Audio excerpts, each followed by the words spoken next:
Hello, and welcome to the TrailManners podcast. I'm your host, Eric Manning, coming to you from the beautiful trails in Ogden, Utah, but connecting you to wherever trail, ultra, and mountain running takes us. We'll bring trail running to life with amazing athletes, discuss the latest topics, epic journeys, and get you stoked for your next trail adventure. We're sharing the moments that make life special, because even a rough day on the trail beats a good day indoors, and nothing beats time spent with good friends and great stories. Catch us here weekly for your dose of dirt, vert, and good vibes. So now it's time to top off your water, grab some cheese curds, and join us for this week's podcast, where we take you deep into the heart of our sport. It's go time. Hello, and welcome to episode number 313 of the TrailManners podcast. Our guest today, returning, is Mr. Preston Wood. The TrailManners podcast is produced for your enjoyment, and show notes are found at TrailManners.com. Come back often, and please feel free to add the podcast to your favorite RSS feed or iTunes. You can also follow us on Twitter, Instagram, and Facebook at TrailManners. And please don't forget to subscribe, review, and rate us on iTunes. If you're so inclined, TrailManners would really appreciate any contribution via our Patreon account at patreon.com/TrailManners. All links are in the show notes. Now let's get after it. All right, welcome back to the TrailManners podcast. We have got a returning guest we've been waiting for to come back in. You've heard him a few weeks ago. We got Preston Wood on. How are you? I'm fantastic. This looked pretty good. I didn't do a mic check, and that was it. I was a little worried about that. I was too, but I'm like, you know what? I've done a couple of these. I'm going to wing it, and it worked. So, well, welcome back to the show. You are fresh off a haircut, right? For sure. Right before I left, I got a haircut. Okay, because I just got one too. So haircuts recognize haircuts. And you just got back from the island of Oahu. I did. How long you been back?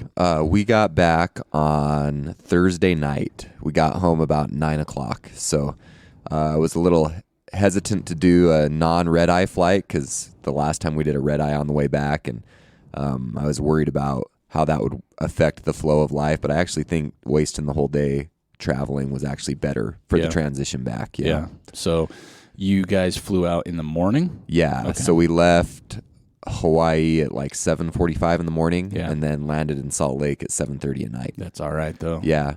I did the last time I went, or to Kauai, we did the red. Yeah, at the time, it was like the only thing we could get out was late, so we left like at 9 at night. Yep. And went to Seattle, spent like 147 hours there, it felt like, and then flew home, and it was like 2 days. Yeah. So we're going back to Kauai in May, and we're doing that. We're leaving early in the morning and coming home same day. Yeah. So we'll see what happens. And the last time we did the same thing, like on the way back, we flew out at like 10 o'clock at night in Honolulu and landed in LA, and then like laid on the floor for 4 hours and then came back, and it was horrible. Yeah. So I was worried about it because it's like, oh, we're wasting the whole day, but it was pretty good. Good. Yep. Well, launch date of this podcast, just so everybody's aware, is going to be Tuesday, January. What is that? 25th, right? Yes. So we're recording on the 23rd. So you just barely got back. Yep. You went over with a lot of people to run the Hurt 100-mile race in Oahu. And I hope you listened to the first time we had Preston on, because it was a good show. You know, he's been out there before. So before he left, we talked to him about his first experience, plus preparing for this one, thoughts going into it, and now we get the recap. So before we go into anything further, the numbers to me, and I don't know if this is normal, I really don't, and I probably could have done a little more research to check, 46 finishers and 77 DNFs. Yes. So 123 runners started, 46 finished. That's like a 37% finish rate. Is that low? That's a little low. It's not crazy low. Okay. Usually I think it's about 45% finisher rate. It was a hard year, though, statistically speaking. Yeah. I don't know why. But, yeah, it was lower than normal, but not by a ton. I think they make it as hard as possible. Just we'll talk about it as we go on. Just the time of year. If you're not living on Oahu or someplace warm, I think it's just nearly impossible to train. Yeah. So. Well, I mean, 37 though percent. I mean, even if it was 45, that's still close to 50. Yep. Right. So that's still half. Like I go back to again, Wasatch this year was a really rough year. Last year.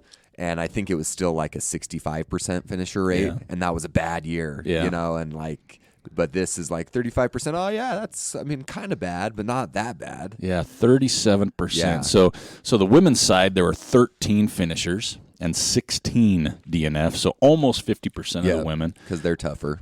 We know that. Yeah. Debbie Livingston from Bolton, Connecticut, she was the first female, 7th overall in 29 hours and 9 minutes. Anna Albrecht from Honolulu was second for the females and 9th overall, so 2 women in the top 10, which if you've ever historically listened to this podcast, you know that Joel and myself have been talking for years how that's going to be a norm, right? And it women in top 10s of 100-milers, and it is, right?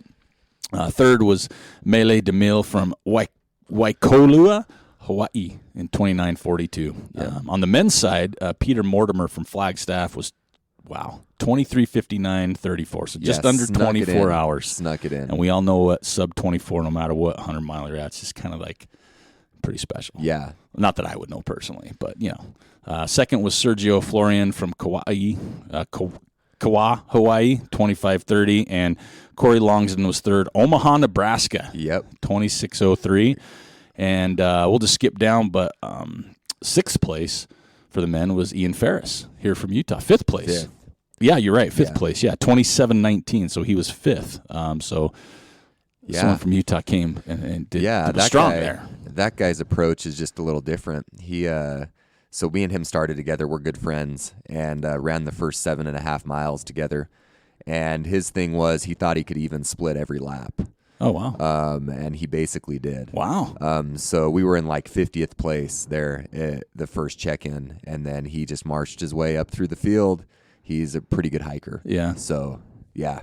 Well, we had Tara Warren on as well before heading over to her. I mean, she had her dog ran into her, so she had a little injury going into it. But, we talked about the same thing, the hiking, the training, all that. And before I forget, the finishers on the men, 33 finishers, 61 DNFs. Yeah. So, again, almost 50%. Yeah. Right? So, I mean, as far as those go, they were pretty close. But that was the first thing I went to was how many finished because I was tracking it here, just watching people going through. And I was like, holy cow. Like, that was pretty nutty. Yeah, well, and you just look at, like, the local group here. So there were 7 Utahns out there. Yeah. We had 2 finishers. And it was 7 really experienced, really good runners. Yeah, Sylvia Greer. Yeah, right? Sylvia, me, Jake Kilgore, Tara, Ian, Trevor. Ernie, and Trevor. Yeah. And, I mean, so we had quite the crew out there that pretty experienced, pretty good runners. And that if that tells you anything about what it's like. And Trevor's won it before. Yeah, and Trevor's won it. And so the only 2 people that finished were Ernie and Ian. And Ernie at 67 didn't look 67 out there. That's it was awesome. pretty incredible. That's so cool. Yeah. Gives me hope. Yeah. Not for that race, but in general. Just in general, it gives me hope. So I think what the listeners really want to know, I know they're out there just like Eric asked. Did you return anything to Costco this trip? No. You didn't? I did not. Okay. I did not. I got asked by a few people. Did you? Yeah. I think Costco was on alert. They were watching you walk through they the were. door. I was worried about that. So, no, I just used Ziploc bags. There you go. Yeah. Didn't return those, right? Didn't return. Okay, I mean, I could have probably. But, yeah, I did not return anything to Costco. Didn't return those chocolate-covered macadamias. You brought some home, though, yeah, right? I brought them home. There you go. I should have brought you some. We have a ton. We're not. They're gonna my eat them all. favorite, so yeah. I'll have to get you a box. all I have here is my Dog Head 60-minute IPA, which is doing me very special right now. That's my sponsor of my personal preference today. All right, so let's talk about it. So, in my eyes, I mean, I saw you quite a bit, actually, more than I normally do. Yeah. Within the last month running, and I tried to share a few miles with you. Oh, we shared miles. We tried. No, it was good. You were talking, I was nodding and grunting so I could answer questions. But it appeared to me that you went into the race in trained well, good shape. For sure. I think you went into it. Your training was good. You've done it before, so you were nervous. I don't know if you were really nervous. Yeah. Okay. Very. I just want to make sure you know that because Yeah. I was talking to people that saw you on the trail like, he's nervous. Yeah. Right? And I get it. And Yeah. I think you should be. Did they ever wear off? I mean, yeah, I was I was nervous in the sense that I knew how physically challenging it was going to be, and we'll get into this, but I was just nervous because the last time I got my butt kicked pretty hard, like physically was just wrecked. And so I was nervous about that again because, it took me 9 hours to go the loop last time, one time. And so excuse me. But I was just nervous about that. But yeah, once I got there, I was feeling pretty good.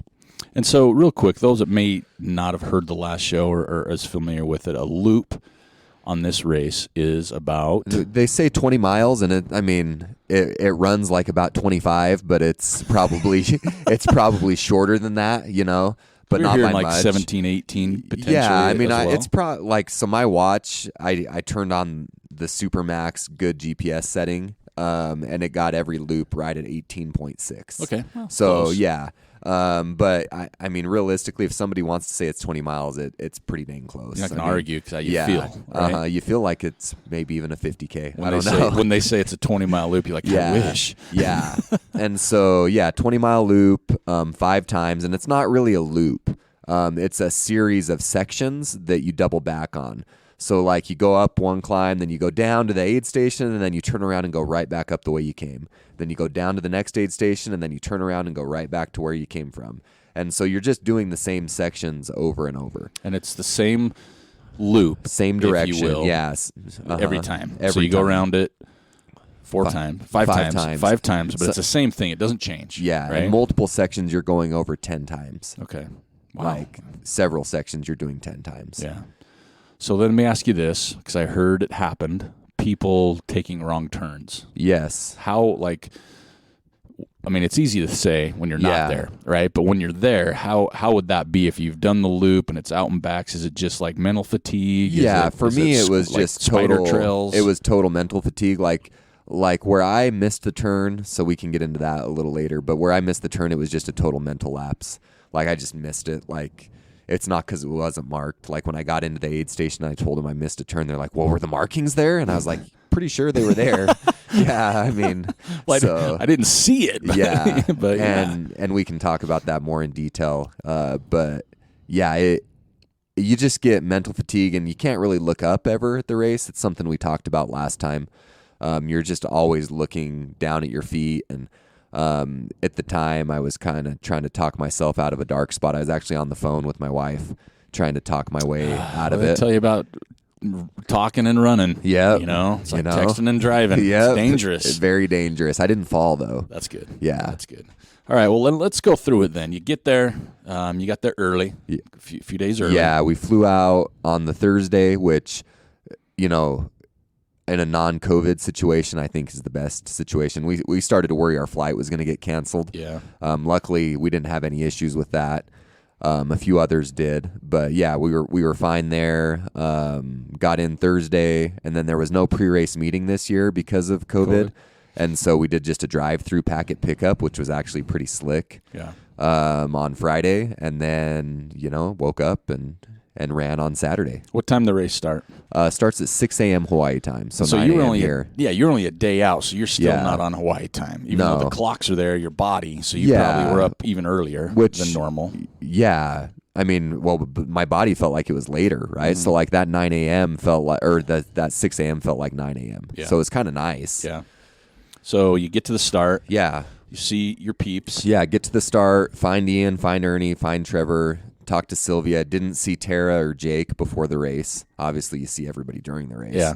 But, and the goal for me was to really dial back the pace and not worry about how fast I was going.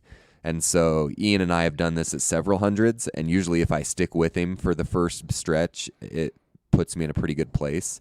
So we just kind of went out, and Sylvia was with us as we're going up the first climb, and we're just rolling along, and we kind of got into a spot where it was just me and Ian, and we could kind of go what pace we wanted to go, fly up the first climb, and then this is where things kind of got funny. After the very first climb? Yeah, just wait. So there you cross the road, and then there's actually the best section of trail, probably the whole race, is here. You cross the road, and then there's a really nice section where you can run, you can move really well, and we're going through, and then you go through the rooty part, like the top part, they call it Pua Flats, I think is the name of it, and it's just the Rudy section that it's just. And horrible. we're saying Rudy like ROOTY.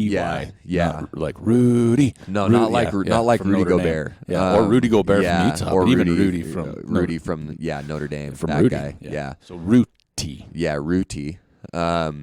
So we get through that, and then we're going on the first downhill. And the first downhill, last time I was just bombing like a numbskull, and that it really probably ruined my race. And this time, me and Ian are just going down real easy. We just kept waiting for people to catch us because we were going pretty slow. Yeah. And all of a sudden, the leaders are coming back, and we're getting close to kind of the Manoa Falls area, where that's where all the tourists start to be. Yeah. And one of the leader guys, like we see Trevor, we see Anthony Lee go by. He was in first, and then Trevor was second. And then there's this big group behind them. And one of the guys is like, "There's a gate." And I was like, what are you talking about? Like, Ian's done like a million loops out there. It's like his sixth start or something. And I'm like, what gate is this guy talking about? And because there's a gate that you go through, but it's like on the third leg of the loop. So it's like, yeah, there's a gate, but why are we talking about the gate? And we get there, and all of a sudden there's this gate. It's like 6 feet. Well, it was probably 8 feet high. Yeah. Across the trail, and somebody had locked it. Oh, nice. And so you could either go down the cliff through the bamboo or up the cliff and around. And like we're talking, like you had to climb 6 feet up to kind of get around this gate because the brush is so thick they don't need to put a fence. Yeah, they just need to put a gate. A gate. And so because there's wild pigs out there that they're trying to keep out of certain areas. And I don't know if somebody was playing a prank or what, but I don't think that gate has ever been locked. Yeah. And especially talking to locals later in the day, but so we instantly had to stop running and like scurry up and around this gate thing. And then one of this guy who's in charge of the trail marking was like right behind us, and he starts letting out curse words, and he's like, "What? How is this locked? What's going on?" And like it's like just another obstacle. I mean, it's just hurt. Yeah. What else, right? And so he starts making phone calls, and he's like calling people. He's like, "Somebody needs to bring me bolt cutters to the aid station. I'm gonna cut this lock." And so he did cut it, but we had to go around it there and then around it on the way back up. But then it was open the rest of the day. Wow. So that's how the day started, with a giant gate. My favorite part of that whole thing was when you said numbskull. I haven't heard that word in a long time. I was trying to use not offensive terms. No, we'll hashtag the numbskull. Numbskull. I like that. Yeah. We'll call that. All right, so you get around the gate. Yeah. So that's where it started getting interesting first. But again, it's just like, everybody's dealing with it. The guy's going to fix it on the next few loops. You get back around the gate on the way out. Yeah. Did you still feel pretty good, though? Yeah, I mean, it took a slow down that first downhill. Yeah, still feeling really good. And so Ian left me at that aid station down there. It's the Paradise Park, Manoa Falls aid station, where they all dress up as pirates. It's always their theme. But I caught up with Jake Kilgore there, and we went for a little while together. But he was going a little fast for me. I was just trying to really dial in my pace, and got up the next climb, and then you go down to Nu'uanu, where it's the hardest descent and climb of the race. How long is that section? So it's pretty short. So from Manoa over to Nu'uanu is only like 5 miles. Okay. But you go up, 1,800 feet and then down 1,800 feet over to the other side. And there's some really pretty views actually on that section. You kind of get out on this ridge line and you can see Honolulu to whatever side that is. To your the left. Yeah. Like that. I don't know what direction it is. And then you kind of drop down, then you can see the Poly Highway to the right. Like it's really beautiful. Nice. But then this is the section where you're like jumping off boulders and like kind of scrambling, and it's just little really parkour. Yeah, little parkour. Is very much parkour. And parkour. And so you drop down into Nu'uanu and everything was fine. Climbed back out, feeling great. And then the next leg from Nu'uanu back to the start finish to Makiki is like 7.5 miles again. So the first and the third leg are the longest. So you climb back up to that general location in the middle, and then you go to the Manoa Cliffs Trail, which is a really nice trail. And I was just moving really well through that first loop. And the second loop, more of the same. So what was your time on the first loop? First loop was like 5 hours and 15 minutes. So how'd you feel about that, though? I mean, because it was a little slower than I thought it would be, but I felt fine. I was feeling really good. Did you say the first time you ran the first loop was in a 4-hour range? 4 hour, 50 minute. Okay, so about 20 minutes slower. 20 minutes so not slower. Huge. No. That's a minute a mile. Yeah, and I thought I'd be around 5-ish hours. Yeah. But the very first climb was maybe a little slow. We maybe started in the back a little far. Okay. And it's up. They call it Hog's Back, because it kind of looks like a razorback. Gotcha. Yeah. So, anyways, that probably cost us, because that was my slowest climb up that the whole day was on my first lap. Yeah. Conga line type stuff. There's people and Yeah. And so I felt really good about it, and I was like, okay, now if I can run this second loop, in 5.5 to 5:45, like I'll feel really good about that. Yeah. And that's basically what I did. I kept a pretty steady pace, was moving really well. Everything was going really great. I started to worry about my lighting situation that lap, because I forgot how dark it gets even at like 3 p.m. in some of the jungle sections. Yeah. And I got to Nu'uanu again on my second lap, so that's the second aid station on my second lap. And I asked somebody there, do I need a light? And the guy was like, no, because this section that you're going to be on is the best lit section. Okay. And it was, it was a local guy. And so I got back to the nature center in plenty of time to get my lights. And I went back. Was that your second That loop? was my second loop. And what was your time It was on like, that one? I think it was like 5:45. Okay, and you just said 5:30, 5:45. Yeah. So And again, you finished your second loop, and you were like, boom, I'm right where I'm good with. Okay. Exactly. And I got done with that second loop, and I was like, man, I think I'm back here almost the exact same time as my 2 laps last time. Okay. But I'm in way better shape physically. And everything was going good, and I get up that next climb, and, the whole time I didn't really get passed by many people, and I was passing people. I was moving really well. Yeah. And I get all the way to the top of that first climb when you're going to drop down again into Manoa. And for some reason, I started having like just these mental like weaknesses surface, where I was just like, I don't know if I want to be out here. And that's where it kind of started. And I ran into Ian there. He was on his way back up. He'd already been down to the aid station and was back up. And he stopped me, and he's like, hey, don't be doing this already. Like, he could tell. Yeah. I mean, me and him have spent a lot of hours together in some situations where I'm really uncomfortable, and he just likes to tease me because he's super comfortable. But, and I had seen, I'd had discussions with Trevor off and on at the day, and I didn't know it this time, but he had just dropped down below. Trevor did? Yeah. Him and Ian had rolled into that Manoa aid station together, and then Trevor had dropped. The pirate one. Yeah, the pirate. Trevor He walked the plank. Yep. Saw that. And so Ian talked to me. He's like, well, put in some music, do something. You got to get your mind right. Because physically I was fine. I mean, we can get into this as we go on after I tell you how it all came to an end. But so I put music in, tried to get my mind off of just the enormity of the day ahead. Yeah. Because this is the thoughts that I was having were like, okay, my kids are here. They just missed a whole day of me with them having fun at the beach. I'm gonna be marching around out here for at least another who knows how many hours, 16 hours. Like, I'm gonna miss a whole other day. Like, these are the thoughts that I was having, and it caught me off guard because historically with me, I mean, I've DNF'd plenty. I mean, I wouldn't say I have a huge problem, but it happens to me. And usually it's because physically I go. And when I physically go, then I get really down on myself. Yeah.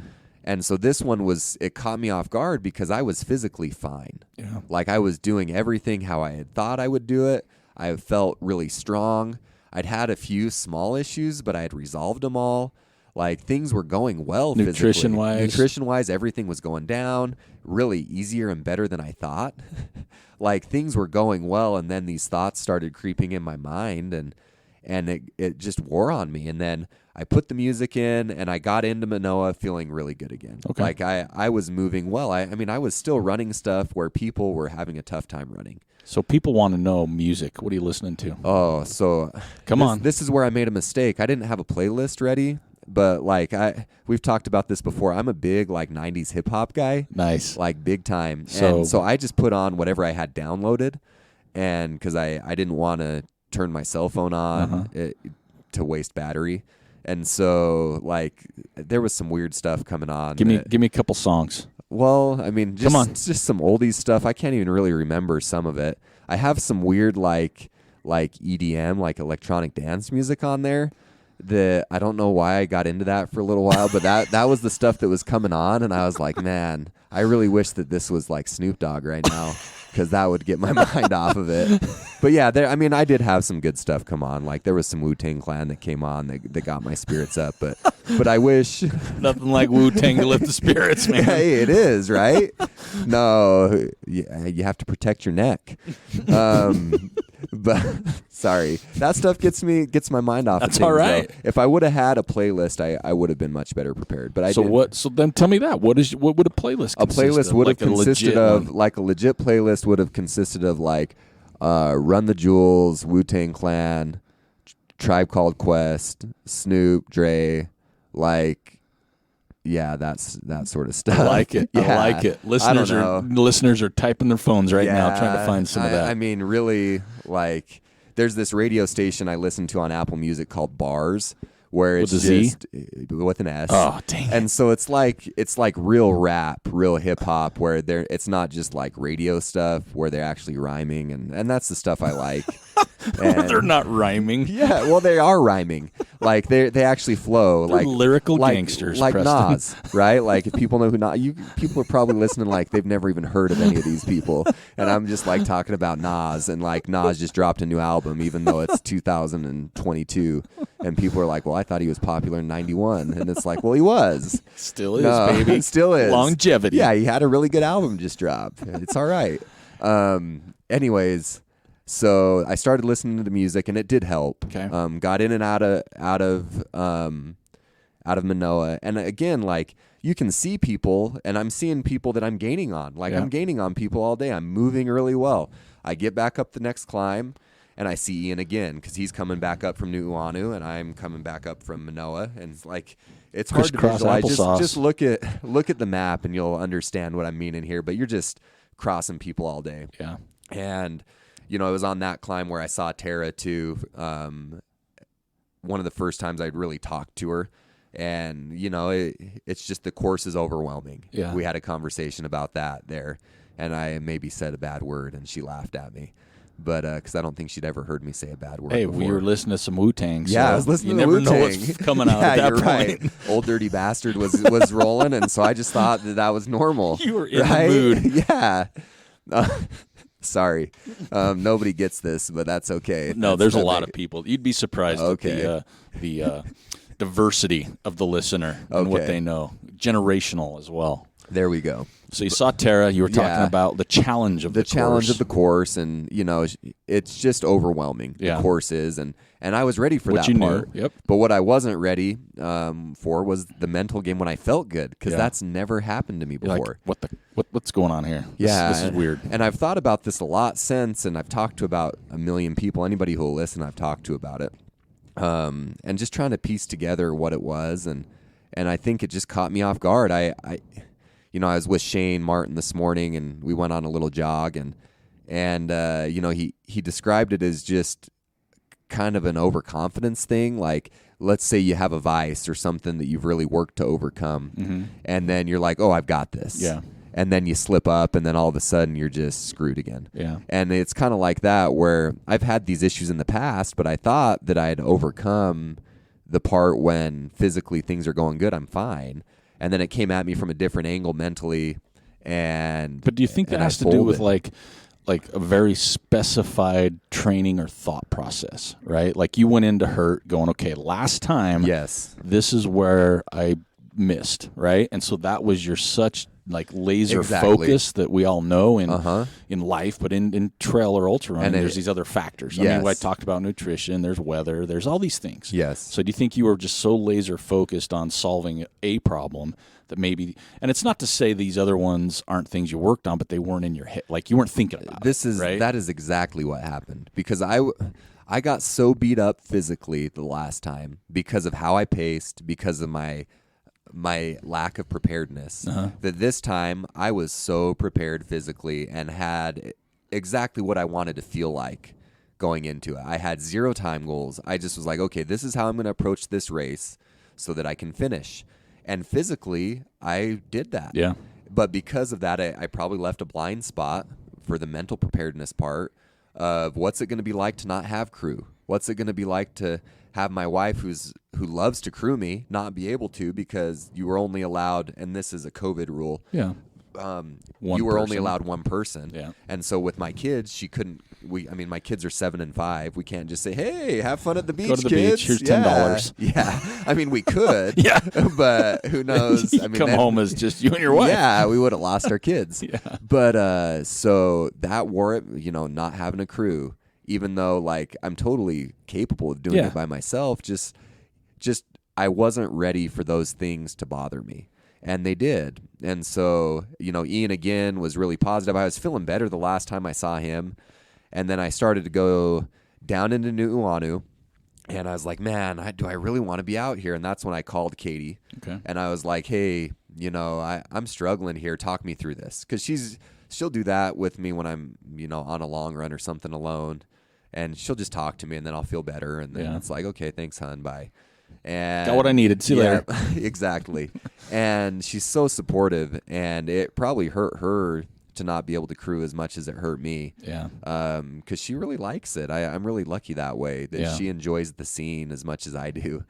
And so I'm dropping down in there, and I'm talking to her, and then that's when I hear the aid station music at Nu'uanu way before I should have. Yeah. And I was like, oh shit, missed a turn. Yeah, I missed a turn.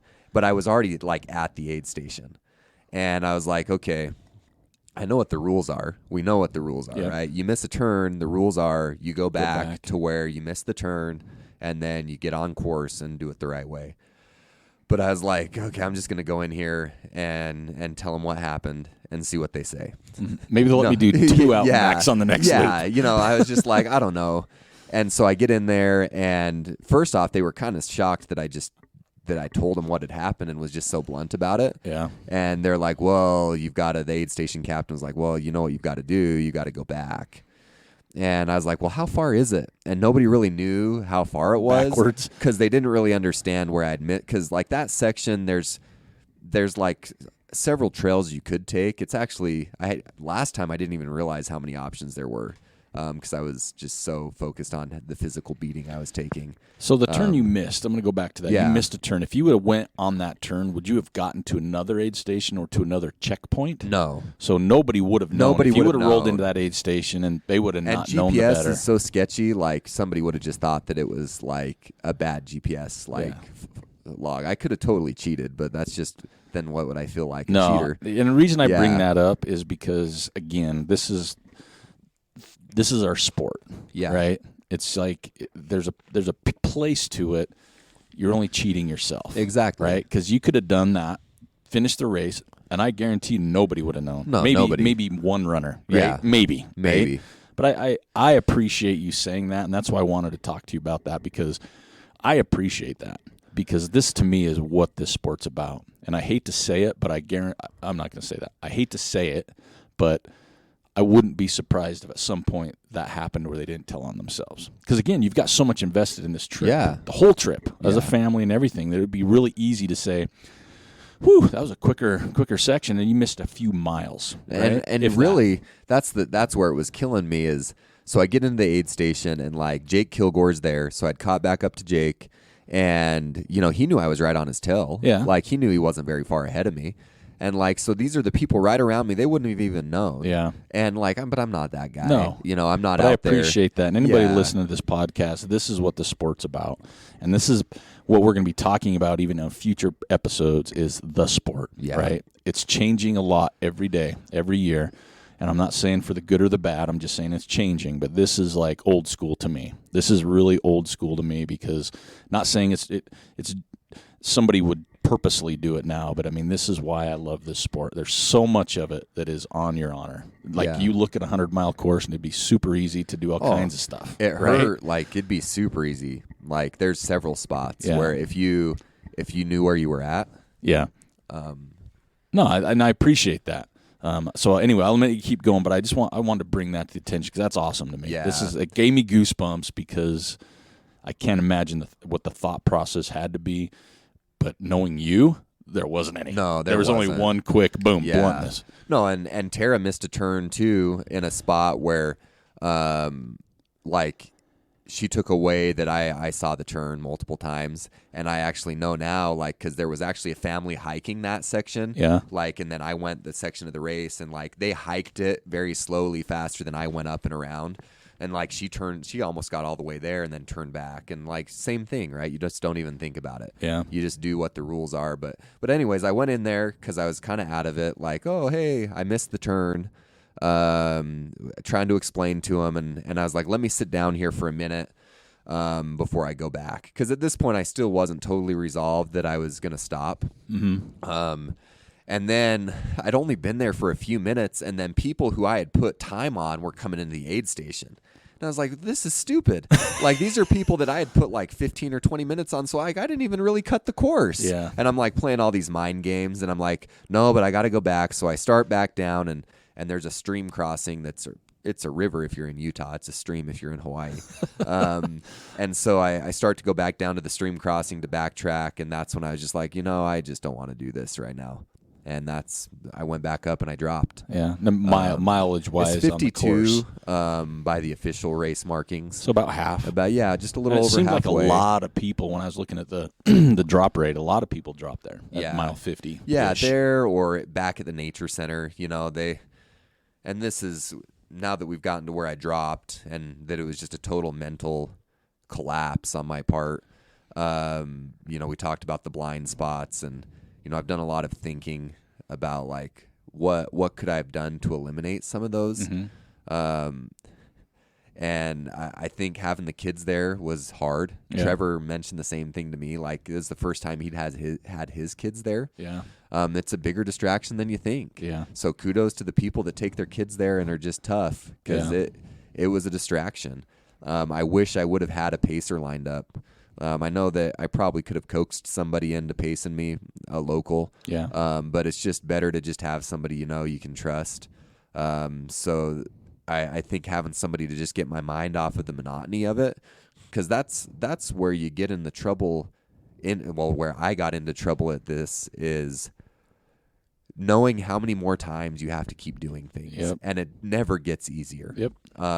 At a general 100-miler. In the Rocky Mountains, you can look forward to, 20 miles of pretty easy running, usually. I don't know. Would you say maybe even more of like smooth downhill? And I look at it too as even if you've run the race, if you're doing the same thing over, you always know what's coming again, right? So if it's a point-to-point or just one big loop or something like that, you feel like you're putting stuff behind you. Yeah, and you don't have to see it again. And so if there's a section, because my first ultra was a 4-loop 50K, and it wasn't hard.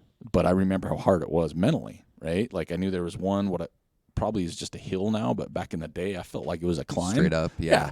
But it is that. It's that knowing what's ahead, exactly what's ahead, as opposed to, I ran this last year, so I know that, I got the plunge and dive, or I've got ranger dip, or I've got some, what's there, but it's one time and it's one thing, where this, it's like, oh my God, I got to do this section again. I got to do this section again. Yeah.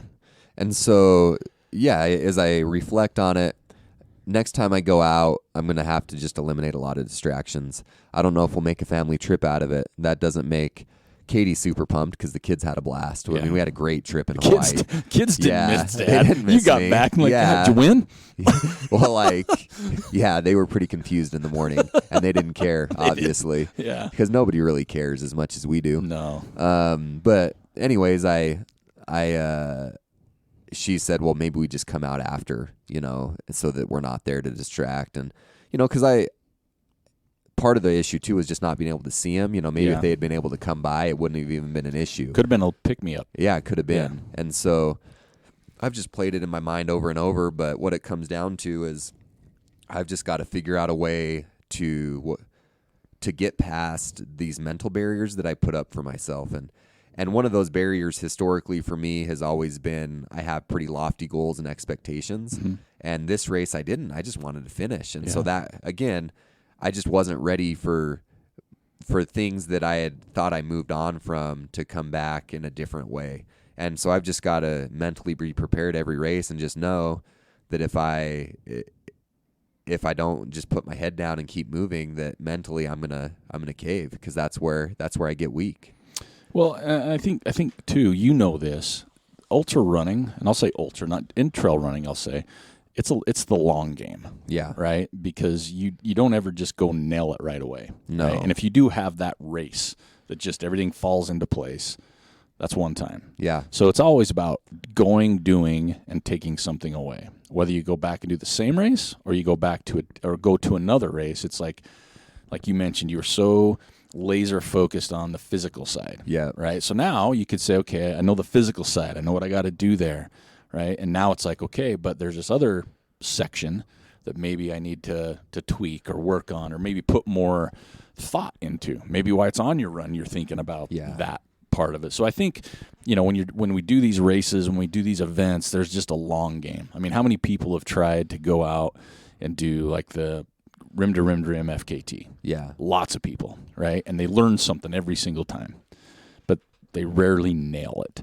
And when they do, it's when all that experience, training, putting all those columns together to make something full. So what you're saying, you look past something. Yes. I don't say you look past it. You were just too focused somewhere else. Yeah, and because you knew that other stuff comes into it. It's not like if you've had struggles with it before, but you knew your bigger struggle here was here. Yeah. Right. So let's get a strength there, and then you have this other thing. So you did mention something. I thought, and I could be wrong. I thought you said this was it, no matter what, for Hurt. Like this race was like, no matter how I do, I'm not going back. But what I'm hearing right now... Well, because I thought I was going to finish. I was pretty convinced. Yeah. And physically, I was ready to finish. I mean, like you mentioned Anna Albrecht, she was 9th, right? Yep. Like, she was one of the few people that I wasn't gaining on, right? That, like, I was kind of right in there. She was probably 10 to 15 minutes ahead of me all day. Okay. Right? So, like, I was moving really well. For a sub 30. Yeah. And that's kind of, like, ideal. Like, a sub 30 out there is a huge deal. Mm-hmm. Like, it's a really hard race. Like, I know that it's one of those things, like, when we were talking before, and you had mentioned, and I'll just use this as an example, like, oh, yeah, I ran in Kauai, like, I kind of have an idea what it's like. But this course is just so dumb. Like, it's hard to explain. Like, and that's what makes it so wonderful, because it is so hard. And the event is a world-class event put on by top of the top people. Yeah. They take care of you. They know what they're doing out there. But it's just so hard. Well, I mean, you mentioned sub 30, right? Yeah. Like, so there were 11 people that finished sub 30. Yeah. Of the 11 out of 46. Yeah. So a very small percentage, finished sub 30, and sub 30 at other hundreds, right? Oh, yeah, you're talking about isn't 3/4 of the field. Yeah, I mean, at tough hundreds even. Yeah. Well, be careful though. I finished once sub 30 at Wasatch, and I still have that as my feather. So don't. Well, that's a big deal at Wasatch too. Thank you. It's a huge deal.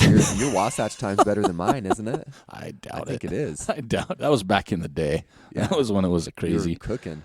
But I mean, it's a tough course. So sub 30. So realistically, are you thinking about going out and trying it again then? Yeah, I'd like to solve the problem out there. So what do you think? What do you think? So saying that, what do you think is that quote unquote problem? What would you say? Okay, if I go back next year, this is how my training would change from this year. Training, I wouldn't really change anything, because really with that race, and I talked about this with Terry. I ran into her this week here in town. I haven't been even back that long, but I ran into her. And you can't really simulate it here. Yeah. Like, I don't know if you can simulate it anywhere. Yeah. But, so my training, I feel like, was really good. I just have to I just need to shore up my mental side of things and make sure that I have the right things in place to help me not drop. So, I mean, you say you don't have to change anything, but that's something that has to change. So how would you, because, I mean, 100-mile races, big races, and a 50-mile, 50K, whoever you are, it's going to be a challenge, right? Some people, it's their first 50K. And when I say I don't have to change anything, I mean like my mileage, my vert per week. Your physical training. Yeah, my physical training, I don't. But for mental training, so what would your advice be for people? Like, I mean, people are listening to this and they're connecting, right? Yeah. They're connecting with this going, man, I struggle mentally, whether it's what you just said, knowing what's ahead. Right, knowing how many have said that in their lives? I don't want to be out here that long. Right. So what's some advice? I mean, so something I've thought about is like, how can I simulate that speed and that difficulty here on runs? And something I've thought about for several years is like in the Uintas, things get really slow sometimes. Mm-hmm. Right, the Uinta Mountains here in Utah, it's our highest mountain range. It's pretty remote wilderness. Very technical and slow terrain. Not necessarily really steep, but just slow. So it's something I've been talking about is trying to do the Highline Trail, just because it's slow. Like I've done it. It's hard. And so like the FKT on that is like, so the trail for the established FKT is like 80 miles. And I think Jared Campbell did it in like 22 hours or 23 hours. And Jared's not slow, and he's really good at bad terrain. And so that kind of puts it into perspective what it is. So, like, I just know that it'd be long and slow and hard. And I just am such a runner as far as terrain goes. Like, when it's smooth terrain, I'm really pretty good. And I've just got to get better at going slow. There's some climbs. Yeah, for sure. So here's an interesting tidbit. I'm going to take. I did that trail, the Highline Trail. With Scott Jaime one year before I'd done any hundreds. I did a 50-miler, and I didn't know what I was doing. Yeah, I'm with Scott Jaime. He's in my job was to make sure we had the right gear. Yeah, I worked at Smith. I got discounts. I bought the gear. He was in charge of going. We were in charge of our own fitness. So we parked the car, went to the other side. We did the whole thing. I got blisters starting at mile 7. Fun. Of 80 miles because I thought, I'm going to try these new shoes. These look pretty cool. Yeah. Right? And so we did this, and we went slow. I had some struggles. We finished, I can't remember the time. It was in like 40 hours. That's what I'm saying. Okay. And I could go back. Scott Jaime did a report. And this was a long time ago. Yeah. Well, Davey Crockett came out, who, if you don't know him, he does a lot of research with ultra running and does stuff. Yeah. Apparently, we had an FKT, but we didn't know about it. Yeah. Because we didn't do it for that. And at the time, I don't know. That wasn't really a thing. No, I mean, it was, but he had not our really. names listed once because he went back and, again, it was probably because he searched Stravas or whatever, saw our names at that time. So I don't even know if it was, but it like documented it might have been. So that was kind of interesting for me. Yeah. I look back on that, I'm going, what? Yeah. I had an FKT? But it wasn't. I mean, like I said, 40 hours, Jeff's done it in 20 because it came more of something to do. But it's a beautiful stretch, and it's slow. It's slow. Even for and fast. So like, I talk about my buddy Ian Ferris that had a great day out there, and something he's really, because his goal is to finish something that's very similar to Hurt but way harder, that has 5 loops in the mountains in Tennessee. And so like, so I don't know what that would be. So Charles. his whole training is geared around how do I just sit in this slow gear all the time and never slow down. Yeah. And so like that's why he did so well. And that's something I'm not good at is like being comfortable in these situations. And I could list off things that he's done to prepare himself that are just silly things, silly lines that he's picked that nobody knows about. And I won't go into it because that's not what he likes. But like, stuff that's taken him 60 hours. Yeah. And just for that mental, like, hey, I'm going to be out here. I'm going to go really slow, but that's okay. Yeah. And that's where I get almost claustrophobic in a race like Hurt because it's just slow. Yeah. And I start to get in my own head. And so I've got to figure out ways to simulate that slowness if I want to finish Hurt. Yeah. And I think the Uintas for me would be something that's in my wheelhouse, but is also really slow. Yep. And to kind of go out there in the dark, if I could get somebody to go with me, I'm trying to talk a few people into it. But even if I just go alone and just take my time and just get real comfortable going slow. Well, I would go if I can speed up to go your slow. Well, we should go. because I love it there. Yeah. That was arguably one of the greatest experiences of my life. And, just even if you're moving fast out there, you're not, because you've got to stop every once in a while to make sure you're on the trail.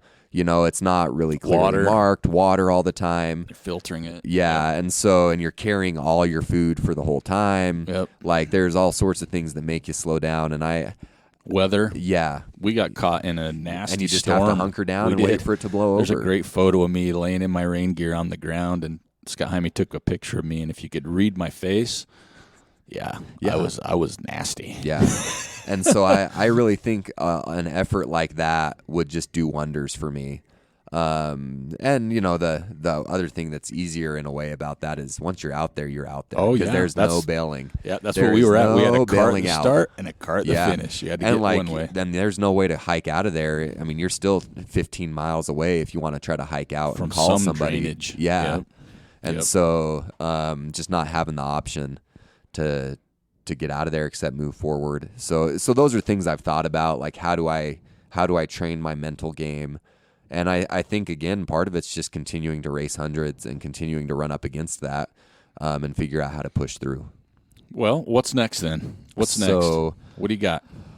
So first up is the Miwok 100K. Nice. So I'm in Miwok. For those That's that don't know, fast 100K. Yeah, it's a fast 100K, but it's not as easy as you think. It's got like 11,000 feet of climbing, but it's all at sea level and on really nice trails in the Bay Area. So that's May 6th, I believe. And then after that, I don't have anything officially on the schedule. The Cascade Crest Lottery was yesterday, and I'm 88th on the wait list for it, which historically means I'm in if I want to. Yeah. So probably Cascade Crest, and then waiting for the Wasatch Lottery next weekend. This next weekend. Yeah. Yeah. So that's kind of the idea is Miwok, and then build up for Cascade and maybe Wasatch, or maybe just Wasatch. I don't know.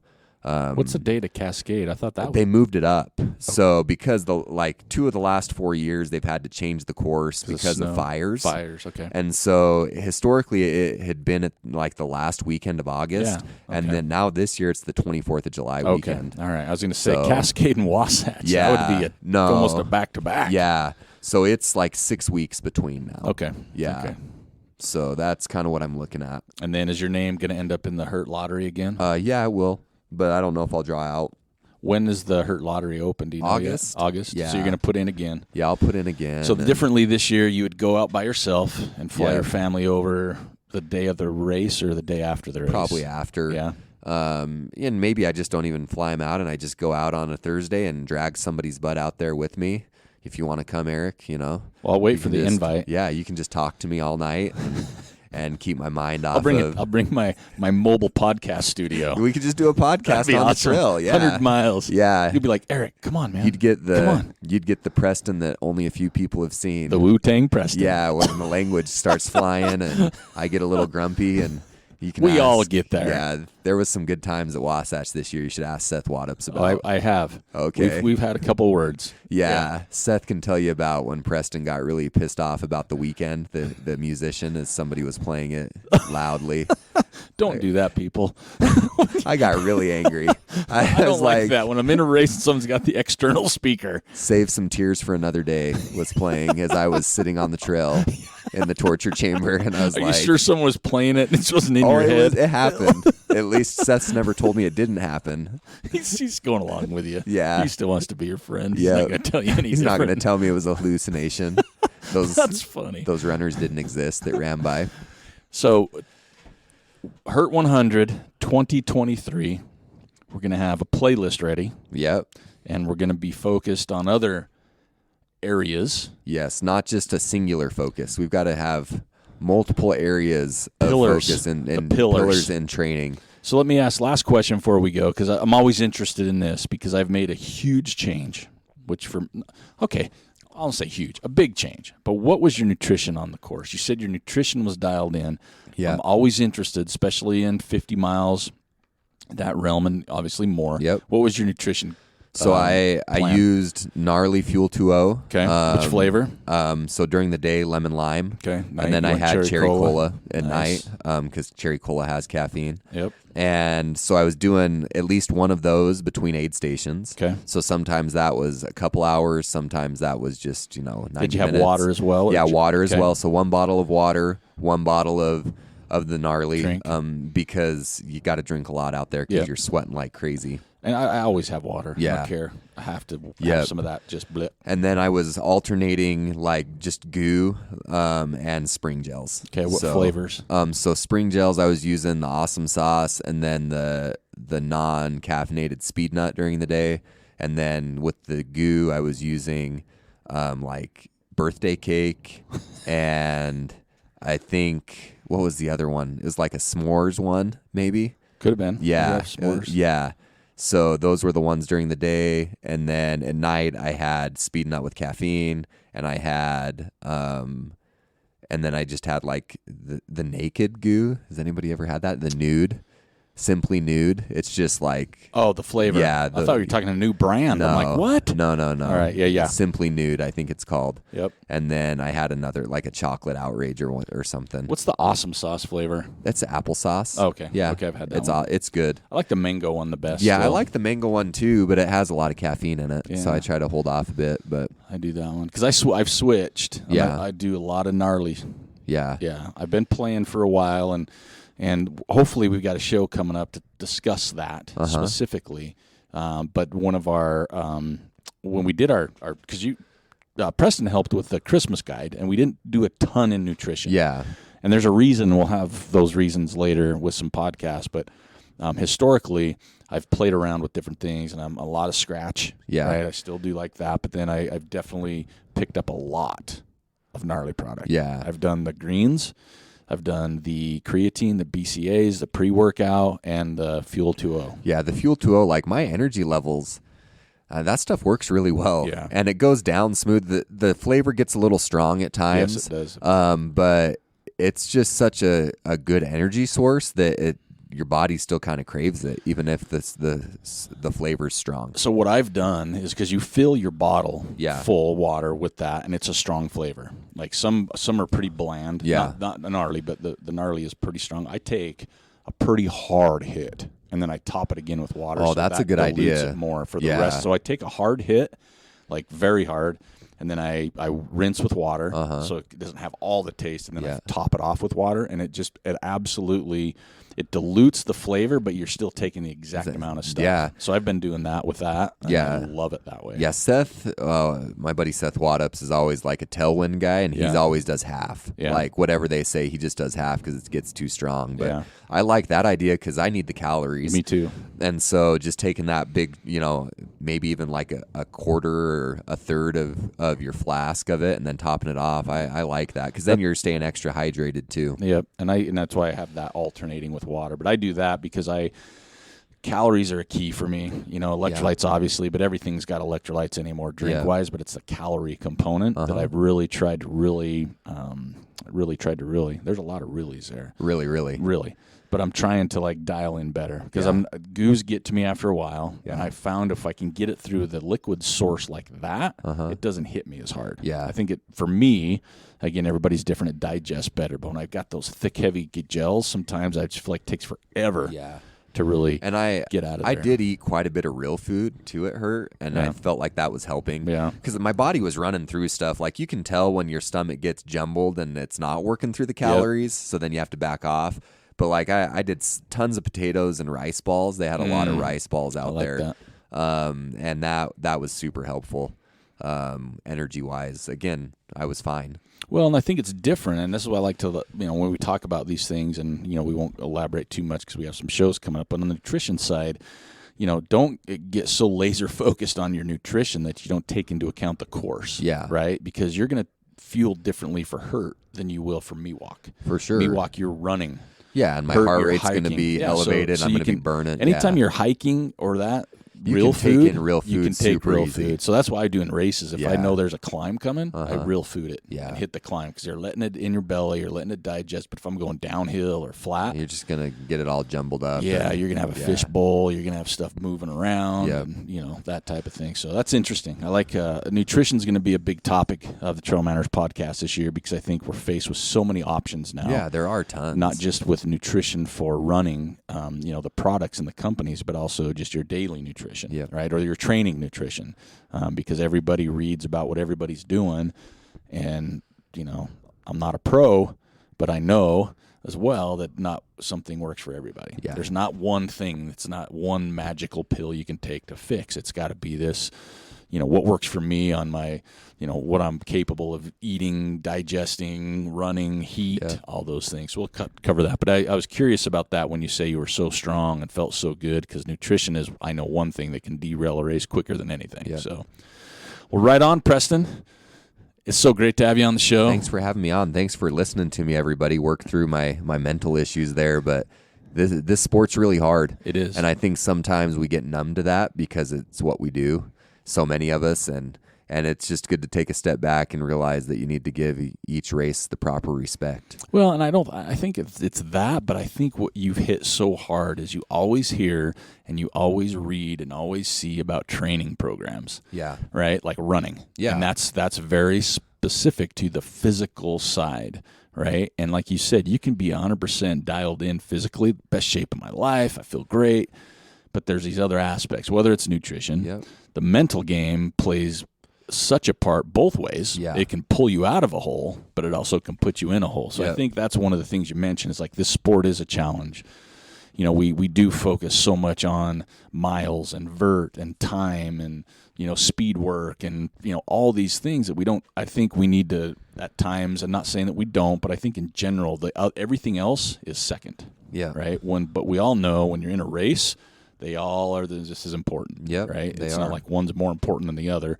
They all play a part because we've been not as fit as we've thought we were and had a good day, right? Because mentally we wanted it so bad or something. So I think these are good things for listeners. You know, I know, you know, I've DNF'd, and I know sometimes it's really difficult to talk about a DNF because that's not your goal, and it means you did not finish, right? And I understand that. So I appreciate you coming on the show and sharing, because this podcast ideally is about helping people, right? It's about telling stories. It's about letting people understand what this sport's about, people that are getting into it, and there's people who have been into it for a long time that still haven't nailed it, right? So I think it's really good to have all the stories on and be real, be authentic.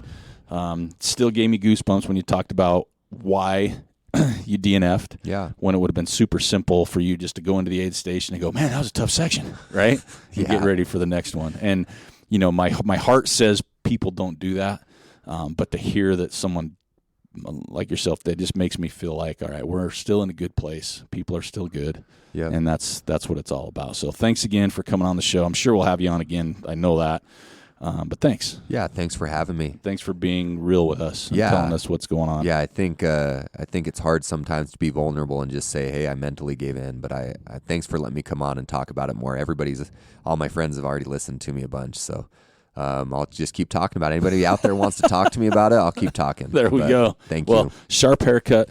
Thanks for cleaning up for the podcast. Yeah, had to look sharp for all the listeners. All right, well, thanks again. This is Eric Manning signing off. The TrailManners podcast, episode 313, and we are out. Thank you for listening to the TrailManners podcast. I'd really like to thank Mr. Preston Wood for taking the time to join us again and talking about his Hurt 100 experience.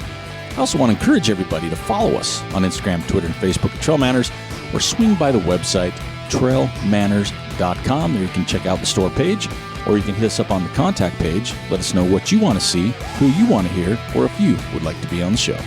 And if you could just take a minute to subscribe to the show and leave us a rating or review on iTunes or Facebook, I would greatly appreciate that. And lastly, we would love any support via the Patreon account at patreon.com/TrailManners. Until next time, this is Eric Manning reminding you, you don't get what you wish for, you get what you work for. Now go get it.